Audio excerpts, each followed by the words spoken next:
আসসালামু আলাইকুম। ঝর্ণাস কুকিং হাউজের আজকের আয়োজনে হোটেল স্টাইলে চিকেন স্যুপ তৈরি করে দেখাবো। বাংলাদেশের হোটেলগুলিতে সকালের নাস্তায় এই চিকেন স্যুপ রুটি, পরোটা ও নান রুটির সাথে পরিবেশন করা হয়। ভিডিও ভালো লাগলে ফ্রেন্ডস অ্যান্ড ফ্যামিলিদের সাথে বেশি বেশি শেয়ার করবেন। স্যুপ তৈরি করার জন্য প্রথমে এখানে আমি 800 গ্রাম চিকেন নিয়েছি, আর এই চিকেনগুলিকে রেগুলার কাট করে কেটে ধুয়ে পরিষ্কার করে নিয়েছি। আমি আজকে এখানে দেশি মুরগিটা ব্যবহার করছি, আপনারা ব্রয়লার বা কক মুরগি দিয়েও এই স্যুপটা তৈরি করে নিতে পারেন। এবার আরেকটি বাটিতে হাফ কাপ পানি নিয়ে এর মধ্যে 2 স্লাইস পাউরুটির চারিদিকের কালো অংশ ফেলে দিয়ে পানির মধ্যে একটু ভিজিয়ে নিয়ে আমি ব্লেন্ডারে পেস্ট করে নিব। আর এই মিশ্রণটাকে ব্রেড মিল্ক বলে। এবার ব্লেন্ডারে জারে 1/3 কাপ পেঁয়াজ কুচি, 3 থেকে 4টা কাঁচামরিচ বা স্বাদ মতো দিয়ে পেস্ট করে নেব। রান্না করার জন্য চুলায় একটি প্যান বসিয়ে দিয়ে 3 টেবিল চামচ রান্নার তেল ও 1 টেবিল চামচ ঘি দিয়ে তেল ঘি ভালো মতো মিশিয়ে একটু গরম করে নিয়ে এখানে কিছু গোটা মশলা দিয়ে দিব। দারচিনি 2টি, সবুজ এলাচ 5-6টি, লবঙ্গ 5-6টি, আস্ত কালো গোলমরিচ 1/4 চা চামচ এবং একটি তেজপাতা দিয়ে মশলাগুলিকে 10 থেকে 15 সেকেন্ডের জন্য ভেজে নেব। এবার ভাজা মশলার মধ্যে দিয়ে দিব পেঁয়াজ ও কাঁচামরিচের পেস্ট, আদা বাটা 1 চা চামচ, রসুন বাটা 1 চা চামচ দিয়ে আদা, রসুন ও পেঁয়াজ কিছুক্ষণ ভেজে নেব, এই মশলাগুলির থেকে কাঁচা গন্ধটা চলে যাওয়া পর্যন্ত। কিছুক্ষণ ভেজে নেওয়ার পরে এখানে দিয়ে দিব 1 চা চামচ ধনিয়া গুঁড়া, 1 চা চামচ লবণ বা স্বাদ মতো দিয়ে আবারও একটু মশলাগুলিকে নেড়ে মিশিয়ে নেব। এবার এখানে 2 টেবিল চামচের মতো পানি দিয়ে মশলাগুলির সাথে মিশিয়ে ঢাকনা দিয়ে মশলা কিছুক্ষণ কষিয়ে নিতে হবে, চুলার হিট মিডিয়াম লোর মাঝামাঝি রেখে।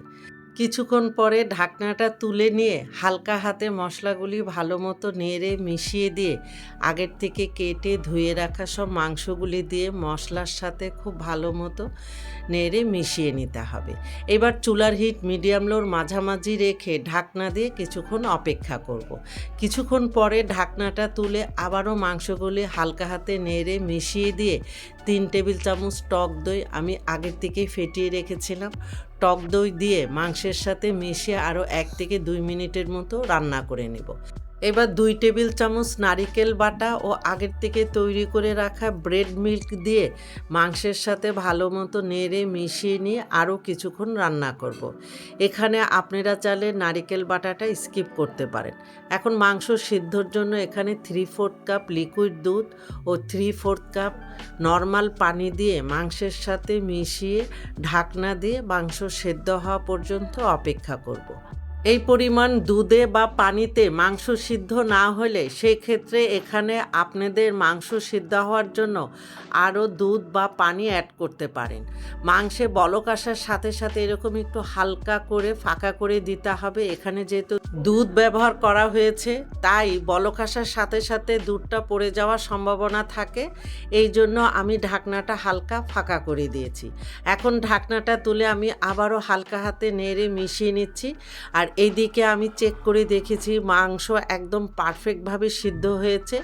এখন এখানে স্বাদ মতো কিছু কাঁচামরিচ ও 1 টেবিল চামচ ঘি দিয়ে আবারও হালকা হাতে নেড়ে মিশিয়ে দিয়ে চুলার হিট একদম লোতে রেখে 2 থেকে 3 মিনিটের মতো অপেক্ষা করব। আর এখানে গ্রেভিটা আপনাদের পছন্দ মতো কমিয়ে বা বাড়িয়ে নিতে পারেন। রেস্টুরেন্টগুলিতে এই চিকেন স্যুপের গ্রেভি একটু পাতলা থাকে। আমার রান্নাটা কমপ্লিট, আমি চুলা বন্ধ করে দিয়েছি। এখন এই গরম গরম চিকেন স্যুপ একটি সার্ভিং ডিশে ঢেলে আমি পরোটার সাথে পরিবেশন করব। আপনারা আপনাদের পছন্দ মতো যে কোনোভাবেই পরিবেশন করতে পারেন। এতক্ষণ আমার সাথে থাকার জন্য আপনাদের অনেক অনেক ধন্যবাদ। আমার চ্যানেলে যারা নতুন এখনও আমার চ্যানেলটি সাবস্ক্রাইব করেননি, প্লিজ আজই আমার চ্যানেলটি সাবস্ক্রাইব করে নিয়মিত আমার চ্যানেলের সাথেই থাকবেন। আমাদের জন্য দোয়া করবেন। আল্লাহ হাফেজ।